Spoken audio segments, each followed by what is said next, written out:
The YouTube, this is SEL0320. Sup peoples, this is Joe Johnson 030 here for another review. And this is a spoiler review. This is a No!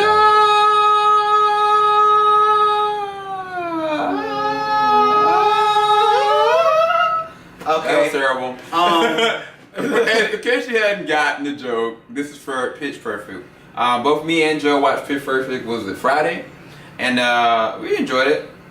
But we did a regular non-spoiler review out on the beach. We went to the beach for Veterans Day. Oh, I'm sorry, not Veterans Day, but Memorial Day for the whole entire weekend with our family. And definitely want to appreciate all the veterans. Anybody out there that served in arms for our country, really appreciate you. We love you. On both sides of our family, like we've got different family members that dedicate their lives to serving the country, whether it be military or Marines or Navy. Like, you are a pivotal cornerstone of our country. So I really wanted to acknowledge you on this Memorial Day. Even if you're watching it later on, definitely wanted to acknowledge that. So without further ado, this is our spoiler review, so anything goes with this one. So first question most I would ask you, or you would ask me, is was this better than the first one? When we started talking about the movie, there were things that we really liked about it. We liked the fact that the production seemed like it was a lot more heightened as far as like the different scenes that they had. Like when they had the Germans, what was it, the Germans? Yeah, it was a German group. I thought that their introduction like was epic because how they had the ensemble like lined up and the effects that they used, I was like, okay, the production is a lot higher on this one more so than it was in the first one, because the first one, it was a one-hit wonder. Like nobody figured it was going to be really good, but it turned out being hilarious. But it was naturally funny and it was progressively funny. So that means that guys and girls could get it. But this one was more oriented, in my opinion, driven towards like girl empowerment, and not just that, like the camaraderie between like females, whether it be sorority or whether it be like moving from college life to the real world. Like they deal with those kind of issues and they progress it very well. But it's not going to necessarily account to the guy demographic or even like the youth that maybe are kind of looking at it, because you've got Hatfield, who is the girl from True Grit. She comes in as like this new character and she's really goofy and kind of weird. She's kind of like, in my opinion, Anna Kendrick's character, Becca, from the first one, because she was kind of like the weird one that really had a good influence on the team, you know. And Becca's dealing with her own life stuff because she's trying to actually be working with the studio like full time. And I thought it was interesting that she ended up being that cornerstone that they needed. And then like Becca had this kind of arc, but for me as a guy, like I couldn't resonate with it on the funny level as much as the first one. So for me, I wouldn't say this was necessarily better than the first one, but it doesn't say it's bad. I really enjoy a lot of the laughs. Some of the top, sometimes it was over the top. There was a Latino character that was brought into it, and some of her jokes were kind of like really stereotypical, over the top. It wasn't necessarily funny to be funny. It was funny to be offensive and funny. You know what I'm saying? Whereas, I mean, like you had like the first leader in the first one that all she did was just throw up, and she had like her problems with her dad. But that kind of naturally progressed into something funny. But it was like, I mean, I don't know if they underused her or they just kind of added her in it, but it just didn't fit.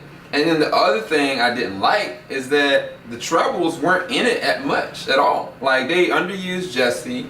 And what's his friend's name? What's his name? Was it Benji? Benji. Yeah. Benji was more of a cornerstone for this one than Jesse, because Benji started falling for the new girl, which I thought that was cute. I thought that was cool. And even like Fat Amy, she started getting like really serious with Bumper.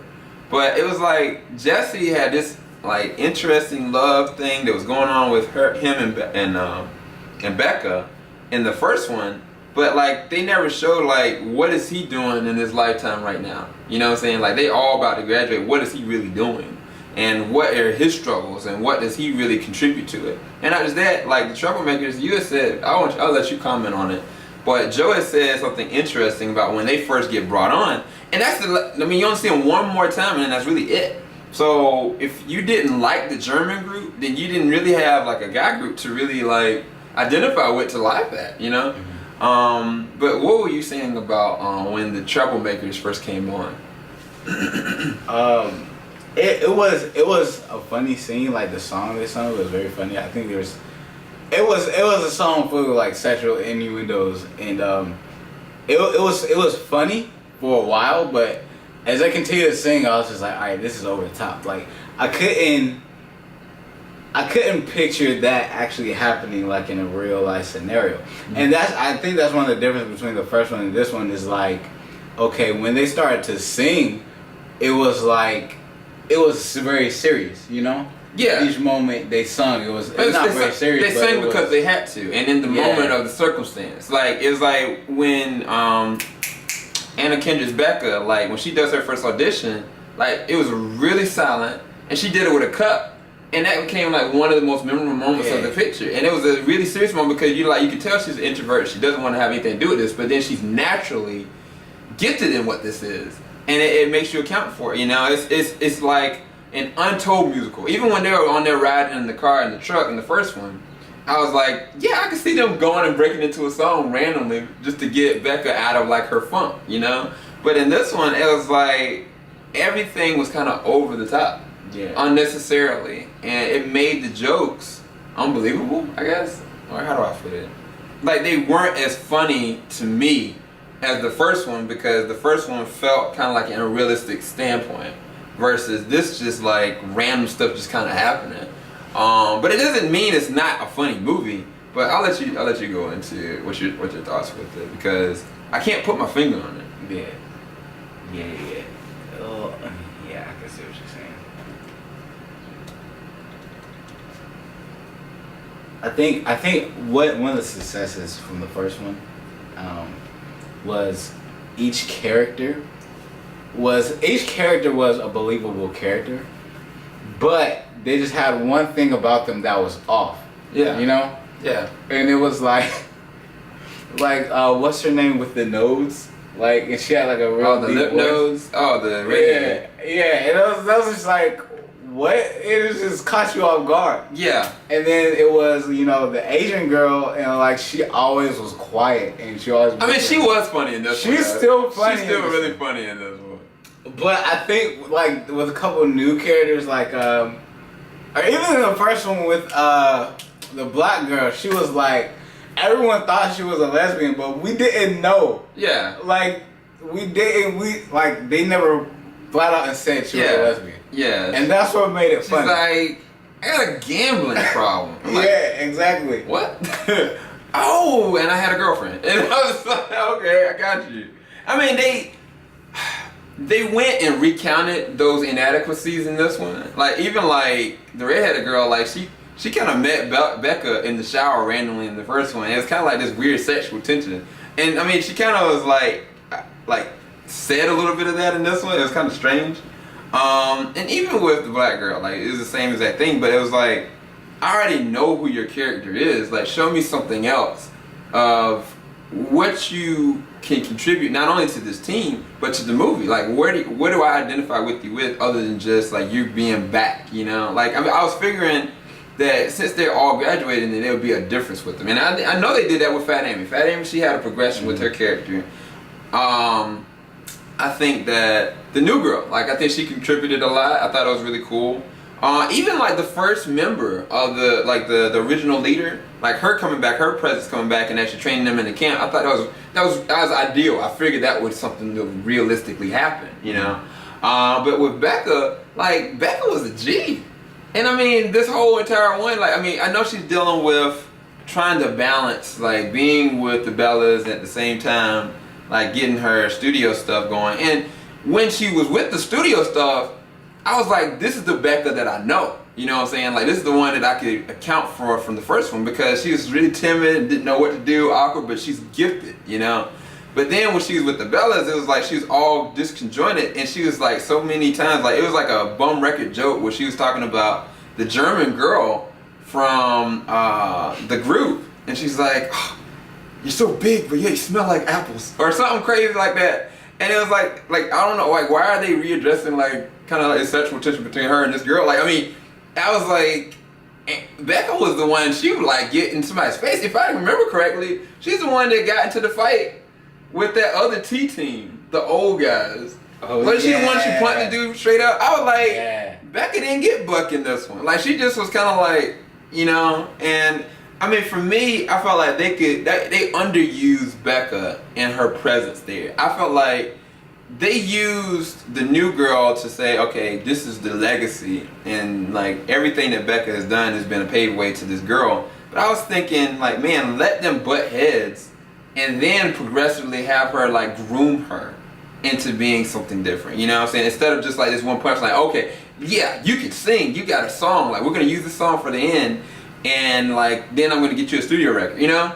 But I mean, it just, to me, it was rushed from that, where they could have done a lot more with the Bellas. So I guess when they were singing, the singing numbers were on point. I really liked the singing numbers when they were singing, especially the finale. The finale was pretty epic. They actually brought Pentatonics as the Canada group.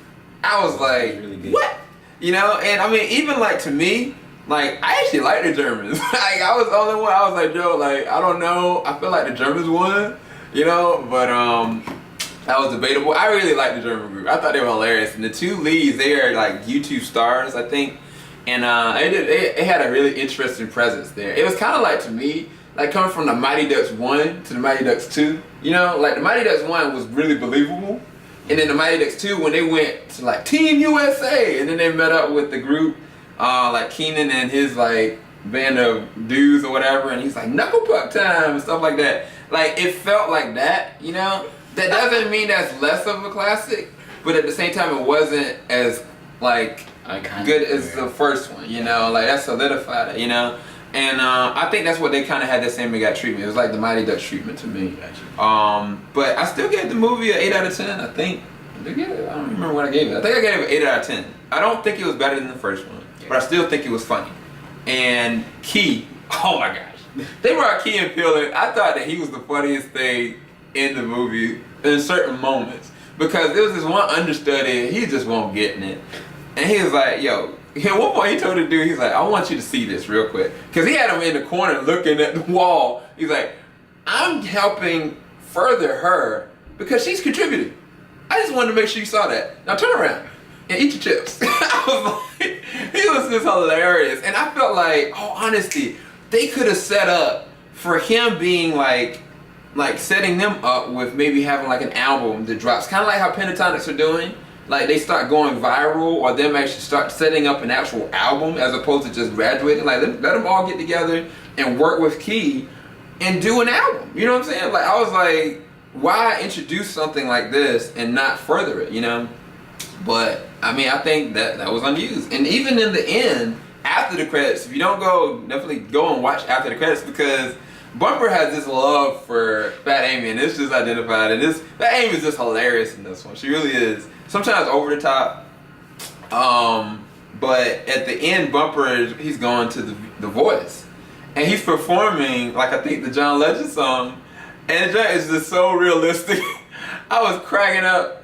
But I told Joe, I was like, what if the group gets on The Voice? You know, like what if some kind of way like their group like gets reintroduced to The Voice? Like why have that sequence there if you're not gonna add into it later on?